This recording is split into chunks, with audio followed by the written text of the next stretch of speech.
Hello, this is Dan, the furniture repairman. Today we're repairing this antique chair leg. You can see where it's broken here. It is full of wormholes and it's very weak and it's very old and brittle. And we're going to show you the technique we use to clamp it and hold it in place and glue it. We use the staple gun and we use rubber bands, something only Dan would do. You can see right here, we're going to show you it's a nice tight joint back. But if we just glue it back like that, I promise you it's never going to hold. So we're going to put a piece of steel in there because that's a Dan thing. If it's broken, we use an adhesive and we use steel. And when we do that, they stay fixed. We're moving into the dry fit part of our repair. We call these sticks cross sticks. We haven't put any adhesive on the repair part yet. We're practicing our glue up. These clamps are holding these cross sticks in place, and Repair Tech Melanie has cut them at different angles so they sit flat and flush on the pieces they're attaching to. So you can see that clamp will keep that board from sliding down. And later on, we're going to put a strap on to hold it all tight. And she cut these round parts of the stick so they sit in those little coves right there. And the way we found the position is we want this joint to be equal all the way around. We could have done it by measuring, but unfortunately the other leg had been repaired in the past and had been glued back crooked, so we can't copy that. Now I promised you rubber bands, and here are giant rubber bands. You can see the rubber bands attached to the top of the leg. We staple them there. Now we did our dry fit. We have our measurements. We're mixing our epoxy. We're about to glue this puppy up and get it started. Now, we always apply the adhesive to both parts of the joint we're gluing back together. And there's a good reason for this, is that I end up fixing other people's work. And they're good repairs, but they're glue starved. The adhesive is only stuck to one part of the repair. And because of that, the repair will fail after a couple of years.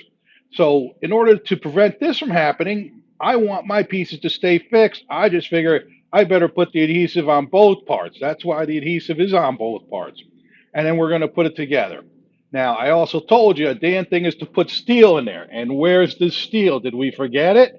No, we didn't forget it. We're going to show you. We're going to glue the leg back together and then we're going to cut it back off because I'm just a maniac. I want it to be perfect. And this is the only way it's going to come out perfect. So the first thing we have to do is repair this joint. Now, we got our adhesive in there. We're fitting it back together. And this talented young repair tech is going to apply a strap and then put those cross sticks in place. And that's going to lock the leg into the correct position for drying. And then what we're going to do is pull those rubber bands tight and give them a good staple. So let's go ahead. Here we go. Sped the video up for this part because we've already seen it in the dry fit. I wish I had a button like this in real life that I could use to speed up my employees, but it just hasn't been invented yet. Anybody knows where I can get one? Please let me know. Sometimes I just want to give something a click and get them moving. So here's your cross sticks. Here's a ratchet strap, and she's going to tighten that ratchet strap, and that's going to lock that leg in that spot. And then the next thing we have to do is make sure we pull it up into the chair tightly so that it dries tight, that it doesn't let itself get pushed off. So she's going to grab a staple gun, and I told you I was using rubber bands and a staple gun to fix this chair, and here you go. I always deliver on my promises. And we're going to pull this rubber band tight. It doesn't take a tremendous amount of pressure to get a good glue joint. So right now she's cleaning the joint with a little denatured because of the epoxy. It's pushing out. That's what we want to see. And she's going to pull that rubber band tight and it's going to hold that leg in position while it dries. Now we're using a 15-minute epoxy, so it's going to set up very quickly. And then we're going to be able to take the rubber bands off and continue with our repair. It would be tempting to send this out without putting the steel in. We've done all this work. We have the leg glued on. When you tug on the leg, it seems very strong. But that would be a mistake. It would not hold up. That wormwood is very weak, and I want to make sure if I fix it, it's going to stay fixed. Here you can see our repair. It's beautiful and tight. I'm very happy with it. And right there on that bottom edge is where we're going to make our cut line. Now, Repair Tech Melanie is going to take this awesome Japanese saw and she's going to make a cut right on that bead. She's going to make a little saw curve through most of it, and she's going to be very slow and deliberate. You could see her thumb on her free hand there guiding her saw, keeping it right where she wants to, and she's not going to rush. And what I do right here is I speed up the video because she won't rush, but I can do it electronically, which is a lot of fun. So she's going to work this leg all the way off, and we're going to then insert our steel rod. Now, I know this doesn't make a lot of sense to do it this way, but it's the only way to drill the hole accurately in the leg and get a good glue joint. Where that leg was all broken before, there's no way you were going to drill a hole. Now we're looking at the wormholes in the end of the legs, so that's why we need steel in there. The leg has been weakened. Now, in order to drill an exact center of the leg, we're going to have to find it. So this is a technique I use and taught to Melanie, and what she's doing is these are called scribes, or you'll know it as a compass for making circles. And what she's doing is coming in equally from the edge, and she's going to do it from 4 points. She's going to do it from 12 o'clock, 9 o'clock, and then 6 o'clock and 3 o'clock. And after she makes those 4 marks, she's able to look at it and basically just eyeball what is the center of what's left there, because she's basically taken that distance and closed it down to almost a pinpoint. So she's coming to 3 o'clock now, and she's going to open up her scribes and she's going to make that mark, and that is the center of that leg. And we're going to drill our hole there. We're going to start with a smaller drill bit so that it doesn't walk around on us.